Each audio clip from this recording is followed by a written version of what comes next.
Happy New Year, guys. Welcome to 2022.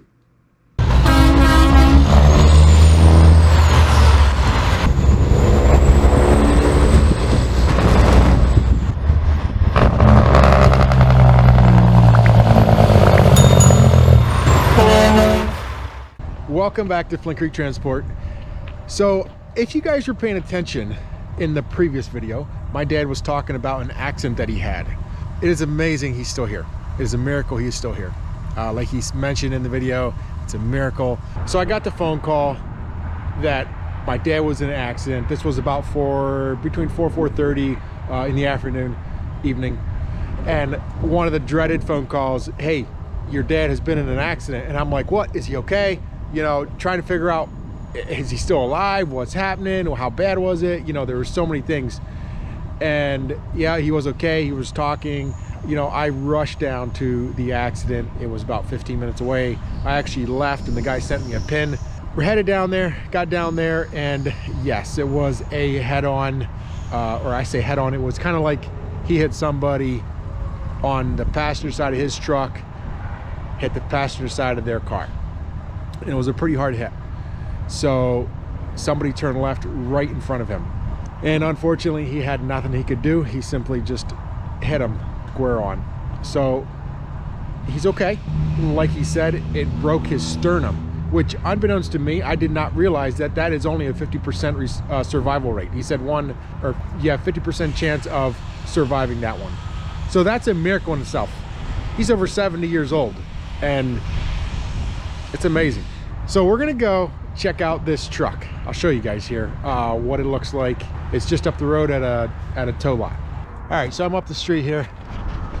Here's the truck. I don't know if you remember that Honda Ridgeline he had. This truck was actually a 2021. So it was like brand new. It had under 5,000 miles. And of course, it had to be his new truck. He had just gotten, he just got this truck. He was running around the old truck. It was kind of rusted out. We got him this new one, and under 5,000 miles, this happens. As you can see, the brunt of the impact was more so on the passenger side. He took a hard hit. And these trucks here, I think they're like based off the minivan frame. Basically the same engine, transmission, interior, a lot of the interior is the same. So it's not a big truck. It's a mid-size or like a compact pickup. Nothing big. The vehicle he hit was a Jeep.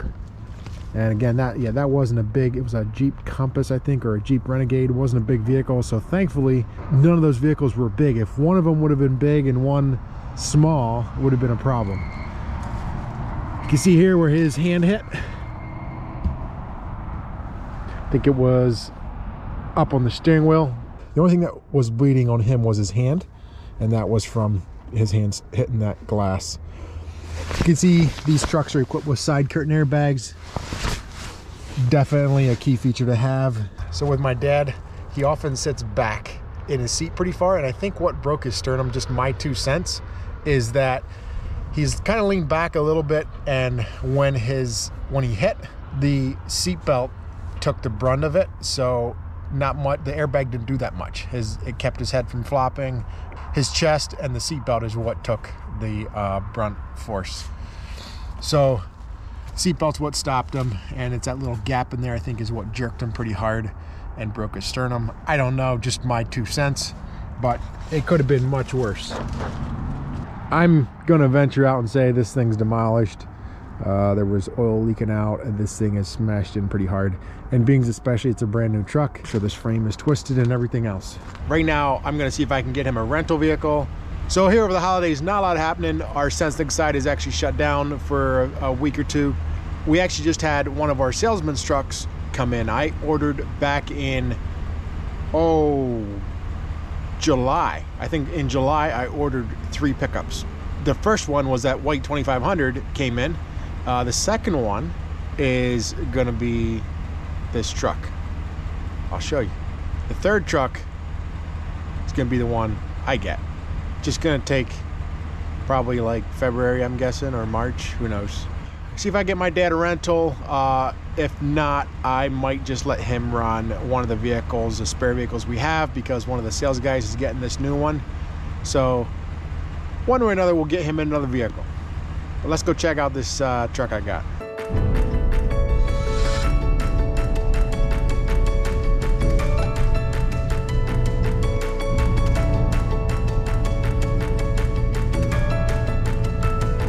Do you really think I would buy a Ford?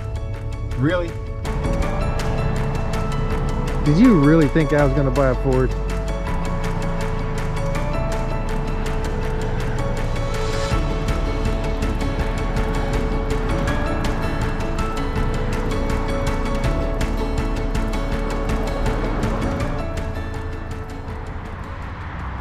Stupid me.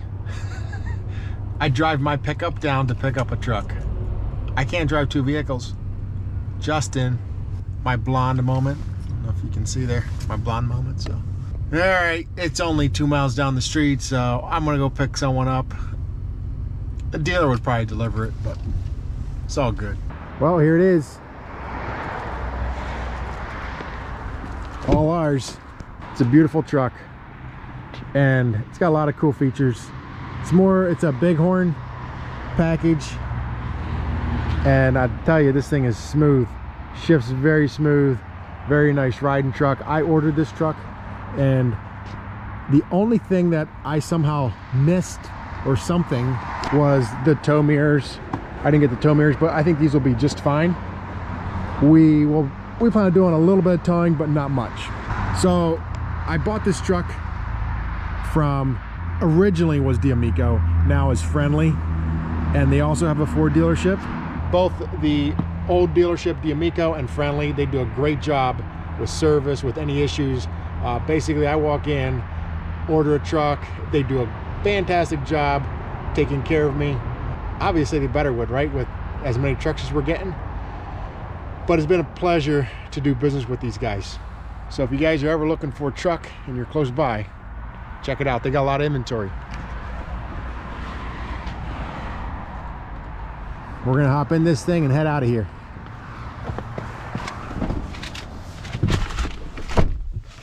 Push button start.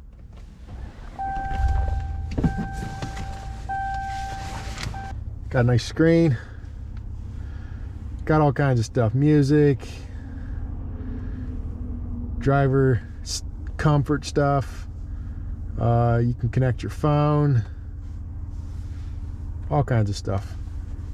Anyway, I'm not even going to connect my phone because this isn't the truck I'm going to be running. I'm just simply picking it up at the dealer. It's got tow hauls, got some other features, park assist, but not bad. 25 miles on it. Here we go. There's a couple reasons why I buy Ram trucks. I can tell you right off the bat, these trucks have been very, very reliable.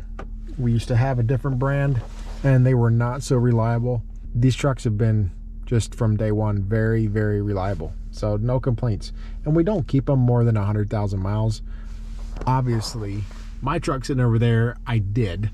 But most of the trucks we try to turn in, at least salesman vehicles, we try to turn in before 100,000 miles. My truck, I did the water pump on it, was like $300, and I did manifold gaskets. That was pretty much all I did to that truck. It's been a solid truck. For 160,000 miles, 162,000 miles, it's not too bad. This truck, or the rest of our trucks, I mean, some of them got 60, 70,000 miles on, no issues. That truck's got like 69 on, no issues. Let me take that back. I think we did manifold gaskets on that one as well. So that's a fairly minor thing. But these trucks, yeah, just great reliability. Not only that, is the price point. The price point on these trucks is pretty awesome.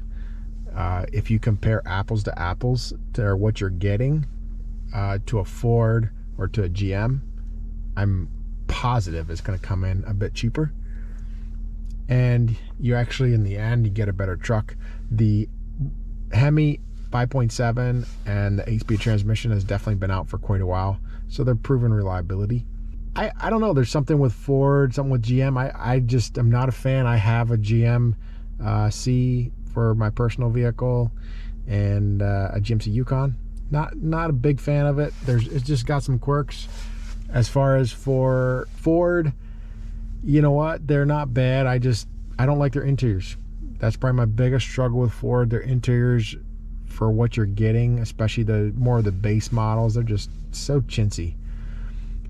This truck, you know, comparing, this is a beautiful truck and at a great price. All right, guys, I know this channel isn't about Chevy, Ford, and Dodge, but just share with you guys a little bit why I have been purchasing these trucks. Good morning. Nap time.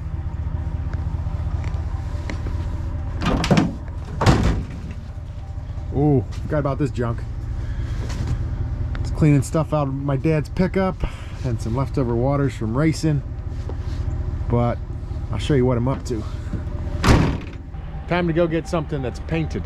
All right, I kid you not, this is about 25 minutes later. Look at this. Anyway, here's what I came to pick up.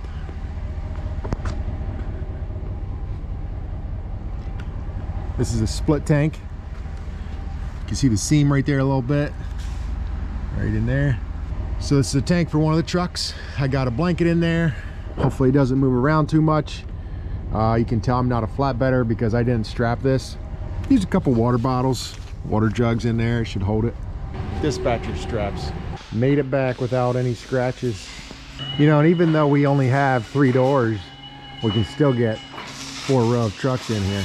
So you can see, you know, trucks can get replaced. New trucks get crashed, old trucks get crashed, whatever. We get new ones in, but people can't be replaced. And, you know, my dad has done so much for this business. I'm still glad he's here. It's definitely a miracle to have him here. I think, you know, as we go into this new year, I'm excited. We have a lot of things coming down the pipeline. I'm excited to show you some of these things. I'm actually also planning, if all goes well, we don't get affected by this COVID. I'm hoping to go to Guatemala, so stay tuned for that. And guys, if you haven't already subscribed to the channel, please do so. Because when I go to Guatemala, it's going to be a blast. I have family down there that also has a trucking company. So I'll give you a little look into a trucking company in Guatemala. So stay tuned. As you guys go through this new year, remember, vehicles, trucks, equipment, things like that can get replaced. People can't.